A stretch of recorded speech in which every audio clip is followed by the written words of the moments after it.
అలాగే మీ మొదటి సినిమా కూడా మంచి హిట్ అవ్వాలని చెప్పి కోరుకుంటున్నాం.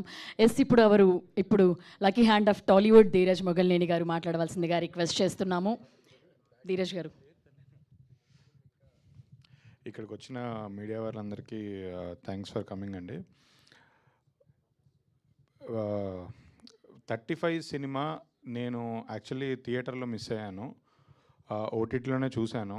చూసిన తర్వాత అసలు నేను షాక్ అయ్యా. అంటే ఇలాంటి సినిమా కథ ఒక డైరెక్టర్ రాసుకోవడం, ఒక ప్రొడ్యూసర్ దాన్ని నమ్మి ముందుకు రావడం, అది నమ్మి అంటే ప్రియదర్శి గారు లాంటి వాళ్ళు ఆల్రెడీ అప్పటికే బలగం లాంటి సినిమాలు పెద్ద పెద్ద హిట్స్ కొట్టిన తర్వాత కూడా ఇలాంటి క్యారెక్టర్ ఛాలెంజింగ్గా యాక్సెప్ట్ చేయడం, నివేతా థామస్ గారు, విశ్వదేవ్ గారు, అంటే వీళ్ళందరూ సినిమా కథని, కథలోని ఇంటెన్సిటీని అది నమ్మి క్యారెక్టర్స్కి ప్రాణం పోశారు.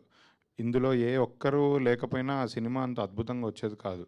నిజంగా ఇది నాకు చాలా అనిపించింది.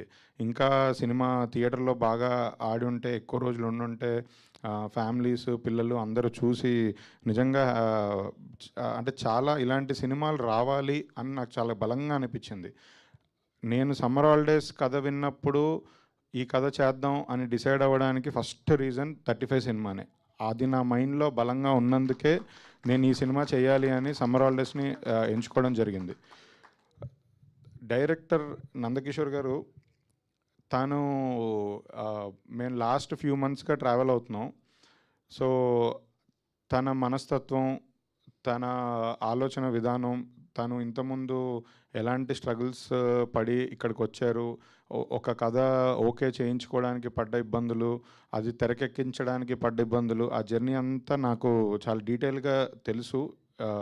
అసలు అంటే నాకు నిజంగా ఈ నేషనల్ అవార్డు రాకపోయినా అది విన్న తర్వాత నాకు ఆయన్ని కూర్చోబెట్టి నిజంగా సన్మానం చేయాలనిపించింది. అంత గొప్ప జర్నీ, నిజంగా ఇన్స్పైరింగ్. ఇందాక కూడా నేను వచ్చినప్పుడు సార్ ఏం మాట్లాడాలని అడిగారు.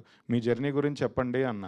మీ జర్నీ గురించి చెప్తే ఇంకో నలుగురికి ఇన్స్పిరేషన్ ఉంటుంది, నలుగురు ఫిల్మ్ మేకర్స్ వస్తారు, ఇలాంటి కథలు కూడా అంటే డిఫరెంట్ కథలు కూడా ఎంచుకుంటారు అని చెప్పాను.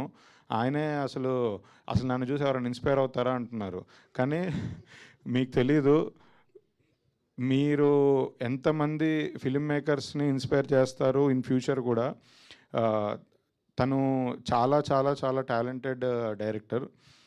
అంటే నిజంగా తెలుగు సినిమా ఇండస్ట్రీలో ఇలాంటి డైరెక్టర్ ఉండడం మనందరికీ గర్వకారణం. తను ముందు ముందు కూడా ఇలాంటి కథలు, మంచి కథలు కొత్త కోణంలో చెప్పాలి అనే భావిస్తున్నాను, ఆశిస్తున్నాను. నిజంగా ఇలాంటి సినిమాలో తను సోలో హీరోగా పెద్ద పెద్ద హిట్స్ కొట్టి, అంటే మీ అందరికీ తెలుసు అసలు అంత పెద్ద పెద్ద హిట్స్ కొట్టిన తర్వాత కూడా అసలు గట్స్తోనో లేకపోతే నమ్మకంతోనో ఈ క్యారెక్టర్ ఇది చెయ్యాలి అని, అంటే నా దృష్టిలో వితౌట్ ప్రియదర్శి గారు ఈ సినిమాకి అంత రికగ్నిషన్ కూడా వచ్చేది కాదేమో. సో ఆయన ఫేస్ ఉండడం వల్ల అట్లీస్ట్ సినిమా జనాల్లోకి వెళ్ళింది. ఆయనది, నివేతా థామస్ గారిది, ఇద్దరిది. సో నిజంగా అంటే మీలాంటి వాళ్ళు